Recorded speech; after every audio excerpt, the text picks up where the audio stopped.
Hi guys, welcome to my channel. ഇന്നിപ്പോൾ ദുഃഖ ശനിയാഴ്ചയായിട്ട് നമ്മൾ പള്ളിയിൽ പോകാൻ റെഡിയാവാണ് കേട്ടോ. എല്ലാവരും റെഡിയായി വരുന്നതേ ഉള്ളൂ. അപ്പോൾ നമ്മൾ ഹെയ്ദിനെ ഒരുക്കാൻ വേണ്ടി മേമയ്ക്ക് ചാർജ് കൊടുത്തേക്കാണ് കേട്ടോ. അവനാണെങ്കിൽ പിന്നെ മേമേനെ മതി. മേമ വന്നാൽ പിന്നെ നമ്മുടെ ആരും യാതൊരു മൈൻഡും ഇല്ല. അപ്പോൾ നമ്മൾ റെഡി ആയിട്ട് എല്ലാവരും കൂടെ പള്ളിയിൽ പോവാണ്. ലേറ്റായി എന്നാട്ടോ വിചാരിച്ചത്, പക്ഷെ നമ്മൾ കറക്റ്റ് ടൈമിന് തന്നെ പള്ളിയിലെത്തി കേട്ടോ. തിരിച്ചെത്തിയതാണെങ്കിൽ നല്ല വിശപ്പുമായിട്ടാണ് കേട്ടോ. അമ്മ നല്ല ചൂട് പാലപ്പവും നല്ല മുട്ടക്കറിയൊക്കെ ഉണ്ടാക്കി വെച്ചിട്ടുണ്ടായിരുന്നു. വന്ന പാടെ അതകത്താക്കി. അതായിരുന്നു ആദ്യത്തെ പരിപാടി. പിന്നെ ഇപ്പോൾ ബ്രേക്ക്ഫാസ്റ്റൊക്കെ കഴിഞ്ഞിട്ട് നേരെ ക്ലീൻ ചെയ്യാൻ തുടങ്ങി കേട്ടോ. ഇന്നിപ്പോൾ നാളെ ഈസ്റ്റർ ആയതുകൊണ്ട് തന്നെ നല്ല തിരക്കുള്ള ദിവസമാണ്. നമുക്ക് ക്ലീനിങ്ങും നാളത്തേക്കുള്ള ഫുഡ് ഉണ്ടാക്കലൊക്കെ ആയിട്ട് നല്ല ബിസി ഡേ ആട്ടോ. അപ്പോൾ രാവിലെ ക്ലീനിങ് പരിപാടി അങ്ങ് തീർത്തേക്കാന്ന് കരുതി ഞാൻ വേഗം അടിച്ചു വരലും പരിപാടിയൊക്കെ നേരത്തെ അങ്ങ് തുടങ്ങി. ഇതിന് ഉറങ്ങുന്നതുകൊണ്ടാണ് കേട്ടോ രാവിലെ ഈ പരിപാടികളൊക്കെ നടക്കുന്നത്. അവൻ എഴുന്നേറ്റ് കഴിഞ്ഞാൽ പിന്നെ നമ്മുടെ ഒരു പരിപാടി നടക്കില്ല. അവൻ്റെ പുറകെ നടക്കില്ലായിരിക്കും നമ്മുടെ മെയിൻ പരിപാടി. അപ്പോൾ ഇന്നിപ്പോൾ അവൻ എഴുന്നേൽക്കുന്നതിന് മുമ്പ് വേഗം ക്ലീനിങ് പരിപാടി തീർക്കാനുള്ള തിരക്കിലാണ് കേട്ടോ ഞാൻ. എത്ര തവണ നമ്മൾ വൃത്തിയാക്കി അടിച്ചു വാരിയാലും ഇഷ്ടം പോലെ പൊടി കാണും കേട്ടോ. ഇതൊക്കെ എവിടെ നിന്ന് വരുന്നോ എന്തോ. ഈ വൃത്തിയാക്കി ഇടുന്നതൊക്കെ കുറച്ച് നേരത്തേക്ക് കാണുള്ളൂ കേട്ടോ. ഒരു 10 മിനിറ്റ് കഴിയുമ്പോൾ തന്നെ ഹേതനിങ് വന്ന് ഇതൊക്കെ പഴയ പോലെ തന്നെയാകും. അപ്പോൾ പിന്നെ ക്ലീനിങ് ഒക്കെ കഴിഞ്ഞാൽ നാളത്തേക്കുള്ള കറികൾക്കുള്ള ഉള്ളിയും ഇഞ്ചി സാധനമൊക്കെ റെഡിയാക്കി വെക്കാമെന്ന് വിചാരിച്ചു. എല്ലാ വിശേഷ ദിവസവും നമ്മളിങ്ങനെ തന്നെയാട്ടോ ചെയ്യാറ്. തലേ ദിവസം വരുന്ന കറികൾക്ക് വേണ്ടി എല്ലാ സാധനങ്ങളും റെഡിയാക്കി വെക്കും.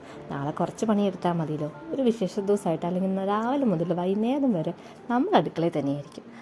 ഞങ്ങളുടെ കഷ്ടപ്പാടൊക്കെ കണ്ടിട്ട് ചേട്ടായി ഞങ്ങൾക്ക് വേണ്ടിയിട്ട് വെള്ളമൊക്കെ കലക്കുന്നുണ്ട് കേട്ടോ. സംഭവം ഫ്ലോപ്പാണെങ്കിലും അതിൻ്റെ യാതൊരു എക്സ്പ്രഷൻ ആശാന മുഖത്ത് കാണാനില്ല. നമ്മുടെ പണികളൊക്കെ ഏകദേശം കഴിഞ്ഞപ്പോഴത്തേനും ഹേതന എഴുന്നേറ്റിട്ടുണ്ടായിരുന്നു കേട്ടോ. അവൻ്റെ ഫുഡ് കഴിക്കാൻ മടിയാണെങ്കിലും ജ്യൂസൊക്കെ കൊടുക്കാൻ ഭയങ്കര ഇൻട്രസ്റ്റ് ആണ് കേട്ടോ. അപ്പോൾ അവൻ്റെ ജ്യൂസൊക്കെ കൊടുത്ത് ഞാൻ കുറച്ച് റെസ്റ്റൊക്കെ എടുത്ത് അങ്ങനെ ഇരുന്നു. അപ്പോഴാണ് ഓർത്തത് ഏറ്റവും വലിയ പണി കിടക്കുകയാണല്ലോ എന്ന്. അവന് ഫുഡ് കൊടുക്കുന്നത് തന്നെയാണ് കേട്ടോ. സാധാരണ ഞാൻ കേട്ടിട്ടുണ്ട് പിള്ളേർക്ക് ഫുഡ് കൊടുക്കാൻ ഭയങ്കര പാടാണ്. പക്ഷേ ആദ്യമൊക്കെ ഇവന് ഫുഡ് കൊടുക്കാൻ ഭയങ്കര ഈസി ആയിരുന്നു കേട്ടോ. അപ്പോൾ എൻ്റെ വിചാരം ഇത് വെറുതെ പറയുന്നതാണ്. പക്ഷേ ഇപ്പം എനിക്ക് മനസ്സിലായി ഇത് ഏറ്റവും വലിയൊരു ടാസ്ക്കാണെന്ന്.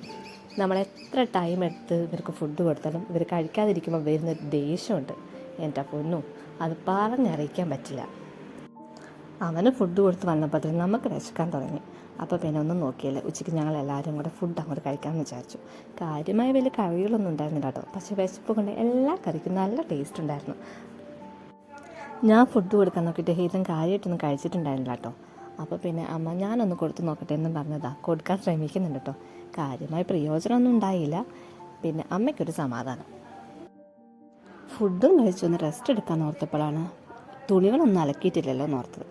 എന്നാൽ പിന്നെ അതും കൂടെ കഴിഞ്ഞിട്ടാവാം റെസ്റ്റ് എന്ന് വിചാരിച്ച് ഞാനും ഹീദിനും കൂടെ പോയിട്ട് അതും ഒന്ന് അലക്കി. ഇനിയിപ്പോൾ ഇവൻ്റെ കൂടെ കുറച്ചേരം ടൈം സ്പെൻഡ് ചെയ്തിരിക്കുമ്പോഴത്തേനും വൈകുന്നേരം ആവും കേട്ടോ.